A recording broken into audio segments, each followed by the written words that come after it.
এতদিন শুনেছি সন্তান পিতার হক পালন করে, কিন্তু ছেলে জন্মের পর বাবার কি কি হক আছে একটু যদি বলতেন। এটা কিন্তু খুব জরুরি বিষয়, কারণ আমরা ওয়াজে অলওয়েজ আব্বা আম্মার খেদমত বলি, বাট সন্তানের একটা হক যুবক ভাইরা আছে না নাই? আছে। আব্বারা এদিকে তাকান, মায়েরা কান খাড়া করেন।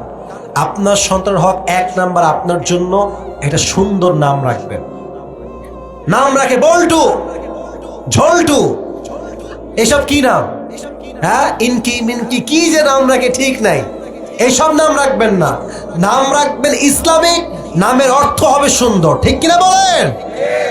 দুই, আমি একটু ওইদিকে না যাই, এদিকে আসি। আপনার ছেলেকে আপনি সঠিক সময়ে বিয়ে দিয়ে দিবেন। আপনার ছেলেকে যদি আপনি সঠিক সময়ে বিয়ে না দেন, আপনার ছেলে যেই কয়েক ঘাটে পানি খাবে প্রত্যেকটার দায়ভার আপনাকে কিয়ামত দিন বহন করতে হবে আব্বা জান, ঠিক কিনা বলেন? 3 নম্বর হক, আপনার ছেলের জীবনে যত বিপদ আসবে, আপত্তি আসবে, পরীক্ষা আসবে, যত যা আসবে, বাবা হিসেবে আর্থিকভাবে, মানসিকভাবে সব দিক থেকে আপনাকে সাপোর্ট দিতে হবে, ঠিক কিনা বলেন?